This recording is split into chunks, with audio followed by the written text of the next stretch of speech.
evening, and welcome to the Town of Riverhead Planning Board. Tonight is Thursday, February 2nd, 2023. If we could please stand for the Pledge of Allegiance.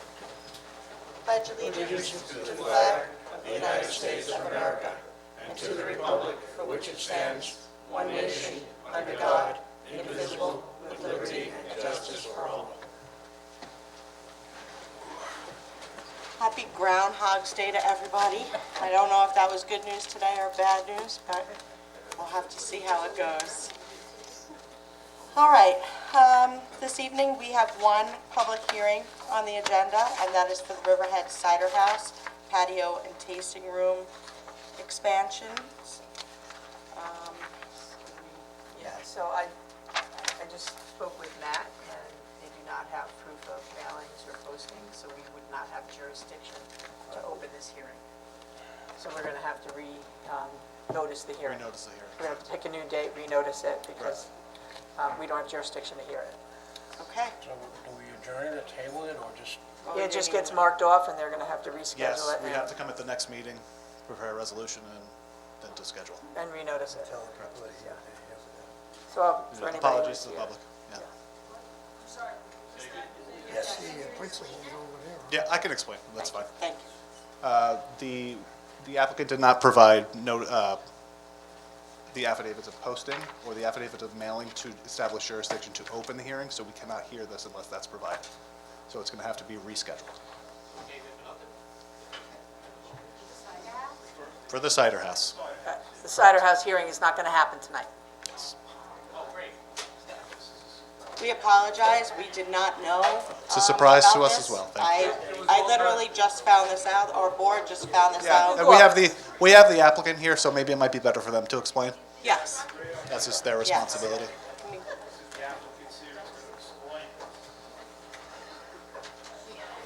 Would you like your counsel to explain, or are you going to explain? All the work was done. If you come up and state your name. John King from the Riverhead Cider House. The required mailings and postings were all done, everything was done. I just don't have the I didn't realize I was supposed to bring a receipt for it. Right. You have to bring the proof to us. Yeah, and I apologize. It's okay.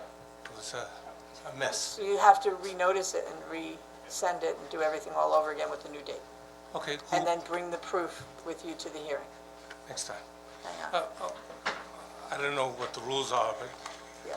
we're happy to field any questions or, no, sorry. Right now, that's Okay. not on the agenda. I apologize. They could speak to them on the next agenda. Public portion. It's not, yeah, but it's not going to be on the record for their hearing. Yeah. All right. Yeah, do that. But don't encourage. Yeah. Are you going back up to speak? He's going to say one thing. Okay.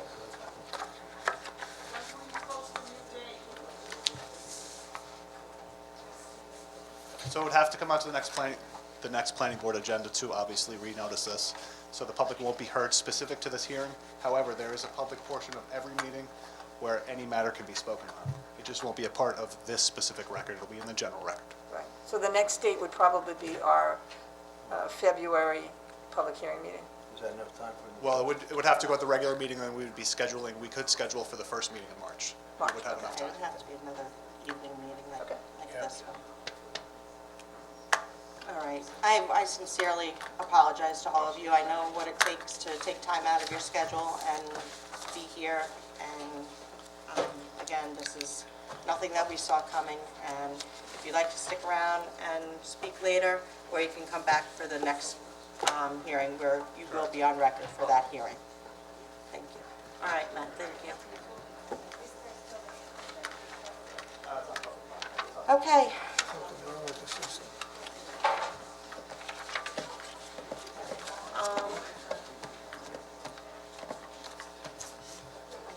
We will now move on to our discussion items. Our first item up is Long Island Cauliflower, Marcy Avenue Vestibule, and that is with Matt Charters. Yep. I'll be brief on this one. It's pretty straightforward. I'm sure the board had the opportunity to read my very succinct staff report on this. This is the Long Island Cauliflower Association on Marcy Avenue. They're looking to put on a 16 by 25 foot unconditioned vestibule, just so there's a little weather protection on their property. No impact to parking or anything. It's not really much going to change. The siding's going to match the existing asphalt roof. That's pretty much it. Type 2 action pursuant to SECR. I prepared an administrative approval, which is on your agenda for consideration tonight. I don't have any questions on that. Recording in progress. Good? Okay, thank you, Matt. You're welcome. The next discussion item is HK Ventures LLC with Greg Bergman.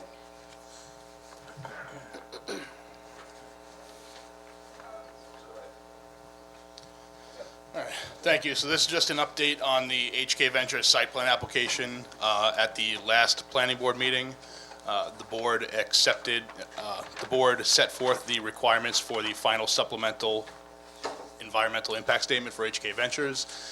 The applicant did submit that final that did include those necessary revisions. Some of those revisions were just inclusion of public comments, responses from our outside traffic consultant. So the next step in the SECR review, the board has a resolution on to accept the final supplemental environmental impact statement. That'll get posted into the New York DEC's environmental news bulletin. It'll get circulated to involved agencies. The next step after that, I believe there has to be a minimum 10-day period for that final supplemental that would need to be available for the public.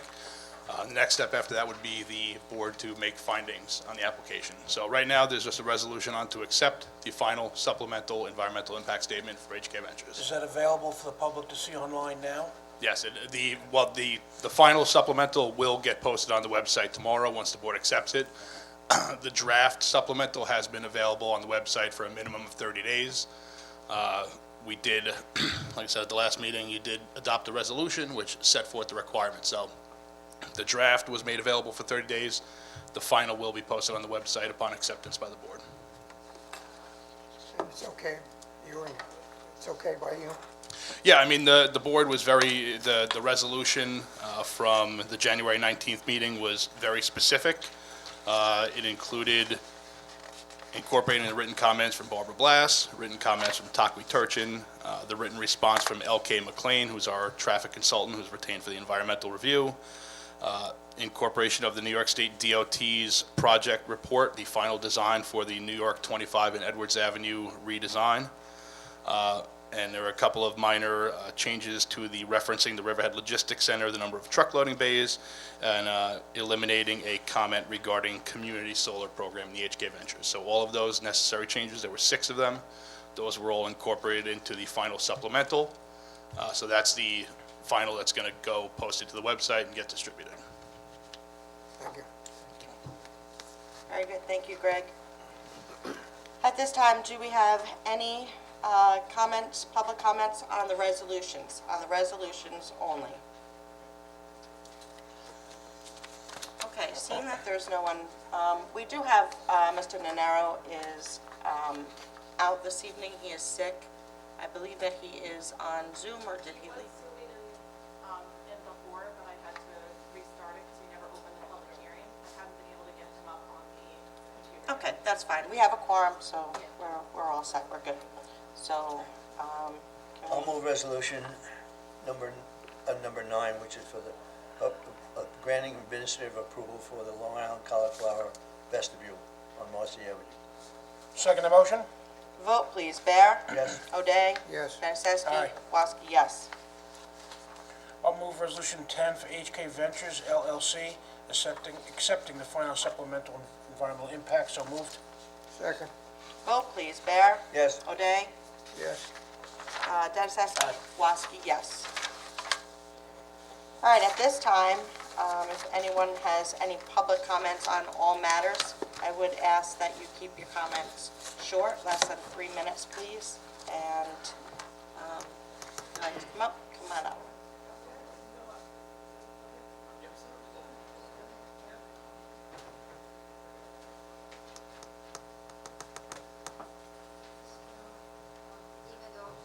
Sorry, Linda Nemeth, Calverton. Because the cider mill information is not available, may we speak on that anyway, or not? You Okay. can speak on it, just so you know. Just quickly. It's not part of the public record on that Right, file, though. I Okay, understand, that's I fine. understand. The questions I have relate to my best recollection about how the cider house first got approved. In part was because it was supposed to be continuous farm, that they were going to have a huge apple orchard. I think there are about a couple dozen trees out there that are half dead. I don't know that they've picked any apples off of them. But that was one of the conditions, and also the promise that they would not get any bigger, never expand. They were turned down for a patio at that time and outdoor use, and now it's expanding, and I really feel we're constantly going beyond a non-permitted use and permitting more and more non-permitted. So I don't like that, and I don't know how many other people will. It's also an extremely dangerous corner. A young couple was killed there, nothing to do with this. Or in the hospital, they're in critical condition right now. But that is a terrible corner anyway. Thank you. Thank you.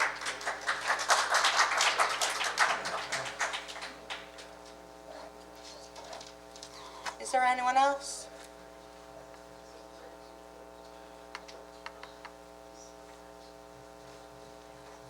Good evening. Is this for resolutions or just public comments? There are no resolutions being voted on tonight? We already did that. You already did it. Boy, I'm real late then, huh? Mike Foley, Reeves Park. I wanted to speak more about the cider house public hearing. I understand that's been canceled. But I would ask, everybody up there has been doing this for a long time, maybe with the exception of Joanne. But the other four planning board members were present and voted on resolutions in 2015 and in 2017. Joanne and anybody else, I just ask you to consider taking a look at resolution number 92 in calendar year 2015 that was voted on and passed on December the 3rd, 2015. Without going into too much, there were covenants agreed to at that time. And the covenants that they agreed to, they're now looking to violate. Well, they've already violated them because they've already built them. But now they're asking for permission. They're asking for forgiveness rather than permission. And one of the things that really sticks in my craw, and I hope will stick in your craw, is that they have a website. And their website points to two specific things, one of them involving catering. So, Joanne, one of the first things that you did that was a tremendous help to the community was being a deciding vote on denying the application for a catering hall at the Bating Hollow Farm Vineyards. You did your homework. You visited the site. You saw a lot of things that were a surprise to you, and they were a surprise to most people, but you brought it to their attention. And that stopped the catering hall from being put on the historic Sound Avenue corridor. Now, the applicant, who said in the covenants in 2015, covenant number 2, there shall be no special events such as weddings, festivals, or fairs held on the subject property. Yet, the applicant on his website advertises weddings and catering events in direct violation of a covenant that he signed in 2015. And 3 out of the 4 board members present today were involved in voting in the affirmative for that resolution in 2015.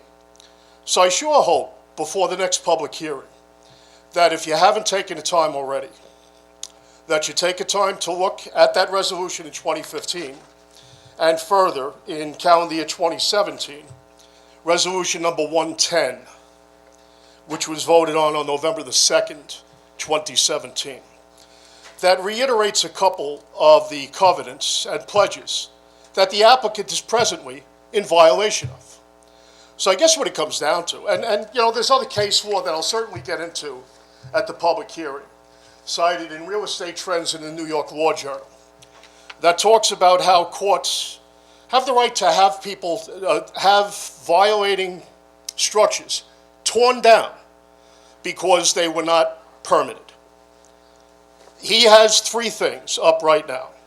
He has about 2,000 square feet of patio block that he put in without a permit, complaining that the area that he's putting patio block on was flooded and muddy. Did he ever think that maybe the 3,000 square foot of impermeable blocks that were adjacent, contiguous with this muddy area, might have been caused by the runoff from the area that he himself caused? He has a $5,000 square foot addition that he has already built.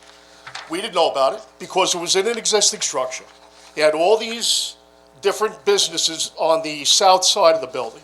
Clearly, one of them has been taken out. He has expanded this tasting room. And 5,000 square feet sounds like a pretty decent size for a small wedding. So he's already preparing for things that he's already advertising that are in violation of the covenants that he swore to in 2015. When is enough enough? How do we reward repeated violations by allowing this unpermitted thing to now be allowed because he built it and he asked about it? He does a lot of nice things in the community, I get it. I have relatives and friends that have been to his facility. It's a nice place, but it's a bar now. It's not a cider house. He has cider, but he has beer and he has wine and he has pizza ordered, so it's not grab and go anymore. It is cooked to suit the person that wants to purchase it. We have to take a look at what's happening on our historic Sound Avenue corridor. And this is the place where we tell this applicant, who is a repeated violator, and anybody else that contemplates building structures that don't belong on our historic Sound Avenue corridor, that enough is enough. Thank you. Thanks.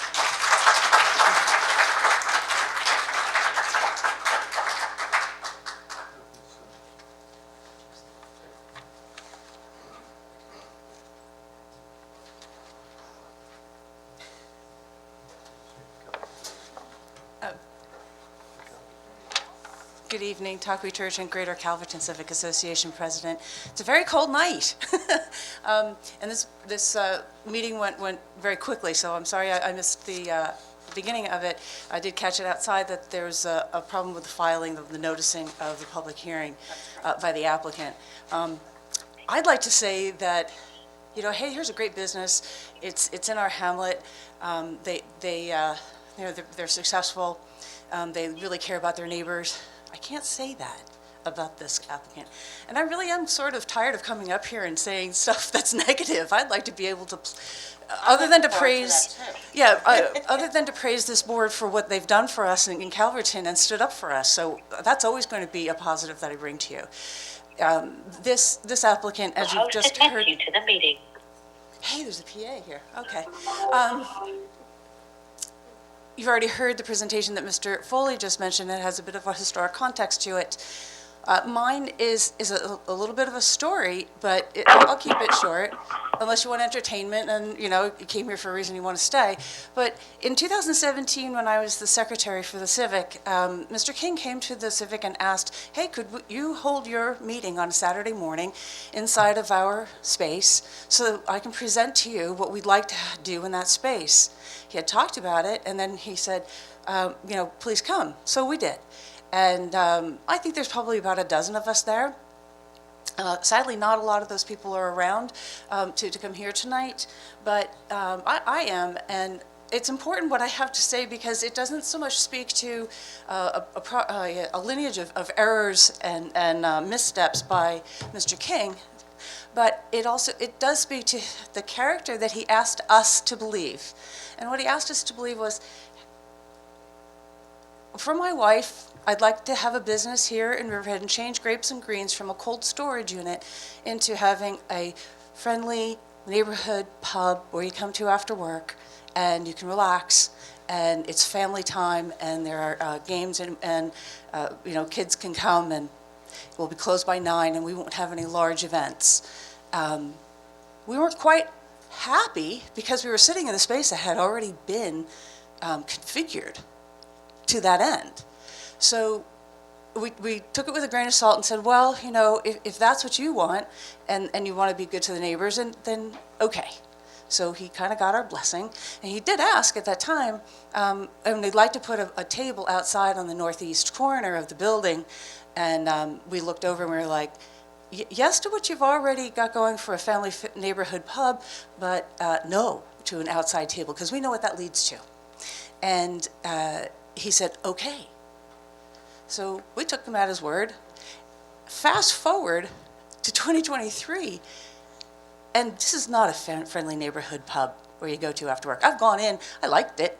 I went in, actually, sad to say I haven't been in there in a couple of years, but went in and had a beer at their bar. It was really busy. I don't know what day it was. Maybe it was a Saturday. And I enjoyed it. It was crazy crowded, but I went in after work to have a beer, and then I left.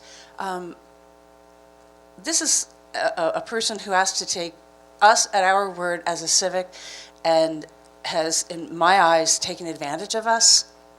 And if it were to do something very helpful to the community, I'd have a softer spot in my heart for it. But this is clearly a violator. This is a person who is self-serving. I know we all have to take care of ourselves, I like that, but this is not a person who's looking to do good to his neighbors. And it's not just 20 or 50 neighbors that live above them, there's hundreds. And they can't get out of their driveways, the ingress and egress to their homes, the streets to their homes for the traffic. And it's not for moments at a time, it's for hours and months. So please, if you would keep that in consideration when you move forward with hearing from the applicant. Thank you.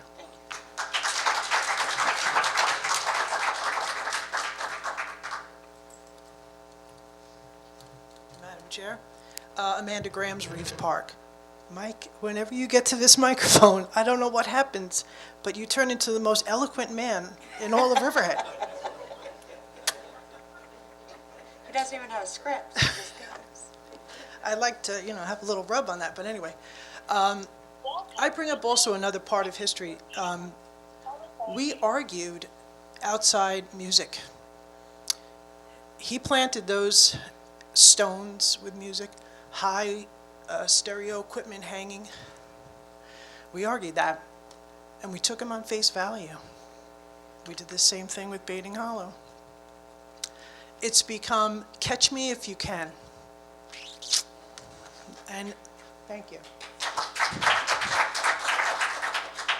I get a little emotional because I moved out here to be in a rural, beautiful place. I just recently retired as a teacher, and I kept on saying, everybody, it's going to be great. I'm going to hang with I'm going to hang with my animals. But more and more of people like that who take advantage and try to snowball us behind their privet, I'm not going to stand for it. So that's why I get a little upset. But I will fight, and I'll be here the next night. Thank you.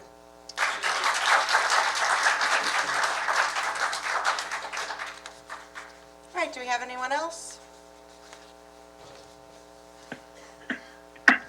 I just wanted to say, and Mr. King, Can you just give your name for the record? oh, Cindy Clifford from Riverhead. Mr. King, I'm not going to jump on you tonight, but I do want to say that if this approval gets granted, we're going to have new vernacular in Riverhead, and we're going to call it the Cider House Rule. It was a book, and do you like that? And we can not just expand it to any business or any structure, but any resident as well who wants to do anything in an expansion or an addition or an improvement, and just disregard anything that's required of them, and then come in later and go, hey, I'm sorry, and you guys will go, okay. So I just want to, put that out as a possible precedent that we probably want to avoid. Thank you.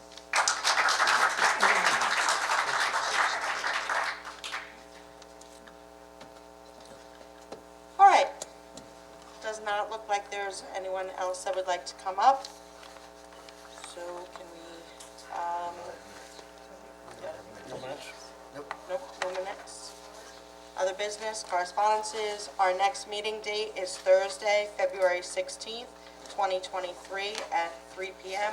And again, we apologize for what happened today. And can we have a, Motion to close. Second motion? all in favor?